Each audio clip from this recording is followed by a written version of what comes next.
Hi, guys. I'm Tanya Kazi. I'm a meditation teacher, yoga instructor, and an avid explorer of all things that make us tick, and also someone who's constantly engrossed in the mystery of life.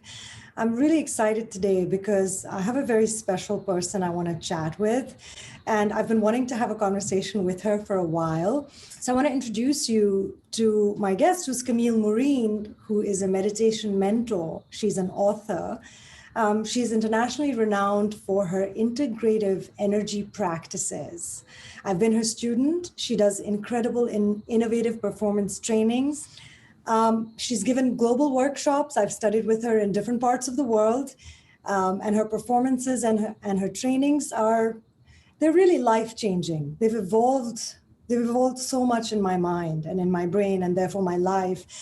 And one of the things that she is especially amazing at, amongst all other things, is that she really works towards women's spiritual empowerment and embodiment.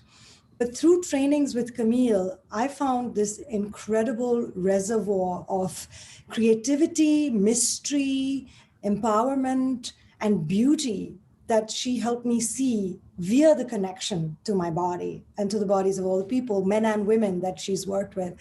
How are you, Camille?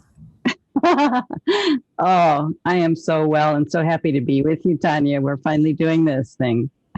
So happy. And these are, there are questions that these are issues that have come up with my students that I've discussed. I know we've talked about this in several trainings, but because you've spent so much time studying the feminine, practicing, delving in different spiritual practices, energetic practices, intellectual, academic practices that speak to that essential feminine essence. I wanted to start with the meaning of feminine, because I do understand that feminine does not necessarily pertain to just female. More and more these days, it's a tricky word. It's a tricky word. So I actually prefer to think of the qualities that it's trying to lead us to, that word. And so the feminine, if we're speaking about energies and anyone's energies, but let's say women in particular, women's bodies, and the way that body and psyche dance together, how we are perceiving, how we are receiving, then the feminine has a wide range. It's from what we often think of as soft and tender and vulnerable and receptive. But guess what? In my estimation, it's particularly speaking of, a woman's body, we are wild. And who is not? We are wild. We have the full spectrum, like the full emotional color at our fingertips. That's very accessible for women. It's but in terms of the feminine in general, it's whatever is the freedom that we need. Same with the masculine. What are we speaking of the masculine? When I'm feeling powerful, when I'm feeling creative, when I'm feeling like I'm really able to go for it, I do not feel male.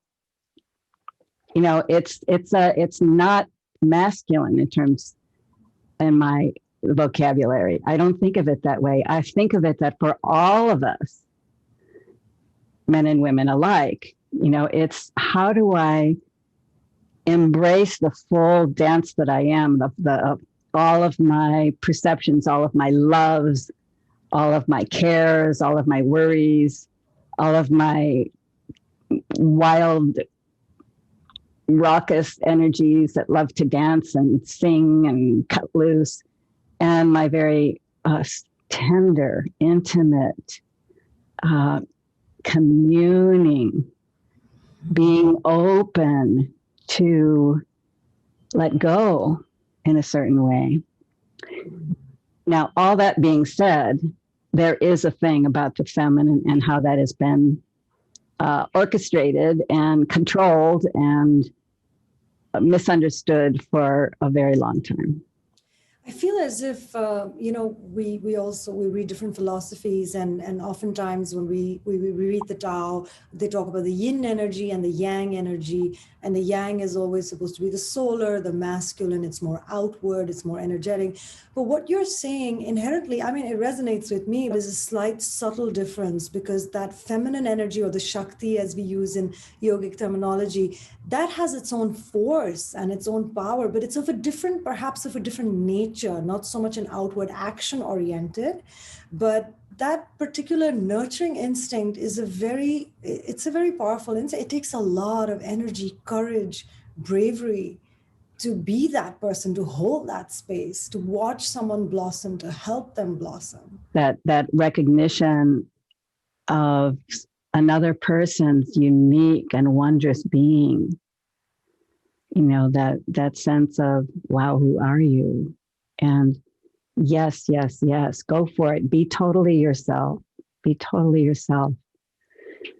So yes, when I'm working specifically with women, there's a lot of inhibition sometimes in some women about really even knowing what it is to be powerful. Women who are in corporate, for example, come up against that a lot, because that's how one is recognized, because the model of what it is to be powerful is based on that old male hierarchical model. And unfortunately, as women, we have bought into that model as well, because we have just been conditioned that you have to be out there, you have to outperform the men, you have to be this tough badass, which is fine. But I feel like in that process, we have lost so much of our inherent essential nature. Yeah. And almost I think I'd go so far as to say that there's some element of shame. Oh, don't be a girl. You fight like a girl. Like statements like that when you hear in mainstream media, it sort of subliminally sends the message that, oh, well, maybe being a girl is not so strong. It doesn't really illustrate a very strong or powerful person. Yes, that's exactly what I hear and see. But isn't it true that there has been the fear, the raw, just fear of the feminine? In terms of fear of the feminine, I'll tell you a little story. Right before I met Lauren, I had been in Jungian analysis, working with a beautiful, wise woman, older woman mentor for a couple of years. And then I met Lauren, and somewhere along the line, my analyst, whose name was June, said, I think you should read The Fear of the Feminine. There's a book by Eric Neumann, classic Jungian analyst. And she said, but tell Lauren to watch out, because it was like, whoa, it's like that understanding of what has been done to the feminine. And he talks about it as a bigger cultural, yes, the women are the sort of emblems of the feminine in that sense, but it's a whole patriarchal imbalance. So he even speaks of that. But when I read, what has been done here, and, of course, we know about the witch burnings, we know this, that, there's so many examples.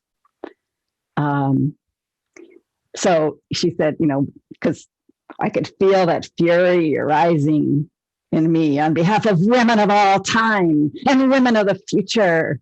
No way, Josie, no. And whew, it was intense. Also because of my own mother's journey, who was a very passionate woman, and guess what? It did not end well. So a lot of what I have learned was from my own ways of my fear of that, not wanting to recreate her life, passionate life, in that way. So it's it's a deep process. I know that because, having grown up in a Muslim country, and we all know that, on a societal level or a political level, it's, the women are reduced to certain roles. And I interpret it as a complete fear of the feminine, to put them behind these massive veils and to, reduce them to just to working in the kitchen or producing babies. Of course, it's changing a great deal in many parts of the world, but there's been a lot of that for a long time. And to me, essentially, it has always translated as, because men have a lack of control over their impulses, instead of honoring themselves and instead of educating themselves and evolving themselves, they have subjected women to hide behind 7 veils and be the least bit visible in out in society, because it triggers us and it triggers certain animal desires in us, and then we're not in control of our senses. We may act violently, but the onus is on the woman and not the man. But in the process of that kind of thinking for so many years, we as women have become scared. Well, yes, still in many places on the planet, a lot of repression still exists in so many different ways. And, I've always looked to you as being part of that, Pakistani culture, and how you've been dealing with that yourself. Because here you are, clearly an empowered woman. And a gorgeous, attractive, sexy woman. So it's been an uphill battle, and it's taken a lot to figure out. And a lot of the work that I've done with you, I felt that, the obstacles are obviously within myself. It is also the way I've been trained and programmed to perceive myself. So I should play small, and I should, disappear into the background. I shouldn't really stand up in my, and I see Western women fight with that as well, or have a struggle with that. They're still fighting for equal pay. It's only in the 60s that we were given the right to vote. We're still fighting for a lot of very basic rights. And a lot of it is we don't feel, that we deserve it maybe at some level. And that's where I feel the shift needs to occur, right? Yes, that's really putting your finger on the pulse, so that it's how we have internalized the repression. And sometimes it's our own fears, and our wanting to belong, and our wanting to be safe. And I myself had a big injunction for some reason. It's like I came in with this big injunction. Maybe it's because I saw my parents throwing dishes at each other and get divorced when I was 5. And I thought, at 5, I'm not going to do it like that. And so I was very careful, modulated in my energies for a very long time, outwardly, but inwardly, which I began to discover when I started dancing way back. So that's when it started to clue me in. And that's when I started to develop these practices of having some way to experiment what it's like to have our energies full and free, and our love full and free, because guess what? They're related. And our gifts to the world, which we all have something, something that we want to offer. That's powerful. And then to receive, the appreciation that comes back, that's powerful. There's a lot of stretches into the realms of really claiming what our innate, intrinsic empowerment actually is. And that's the place I like to go. It's less about trying to fit into whatever the cultural memes are. It's more about how am I inhabiting myself, this precious, unique essence that each of us is. And that's powerful. To feel our individuality and our commonality. To feel and be deeply in touch with what is it to live in my essence, in my essential nature. My essential nature, inborn empowerment. And therefore that powerful experience of being part of the larger body of the earth, of this universe. Just to also have that historical understanding, that context, and then feeling where we are in that right now, and that whether we like it or not, we're each playing a part in the evolution. That's powerful. Very much so. But Camille, as you talk about that essential nature, I felt my attention go towards, the essence of who we are. Yes, we in this iteration arrived in female bodies. I feel as when you talk about the essence, I immediately thought about how it's not that you are feminine or masculine as a person, you have both. Yes, your physical manifestation in this iteration may be in a female body and someone is in a masculine body, but the essence in and of itself is both. It's both masculine and feminine. And perhaps in the accultured world, as Jungian language, accultured world, we've all been trained to think and programmed to be a certain way. We tend to take a form, and just the form as a sense of identity. But I mean, not to get too deep, but then it's a slippery slope. I can't help it. I feel like, yeah, but if we get deeper, it is, in fact, the essence is neither man nor woman. It just is this exuberant, vital, beautiful, and terrifying energy that's trapped in these fragile bodies and is here to experience this fabulous journey. And so it happens to have a female body as well. But at this level of exploration, I feel as if, yes, I enjoy being a woman a great deal. I think it's, as Marilyn Monroe said, it's great to be a woman in a man's world. But I feel as if it's just so nice to bring focus. It's so enlightening to bring focus to the fact that spirit is both.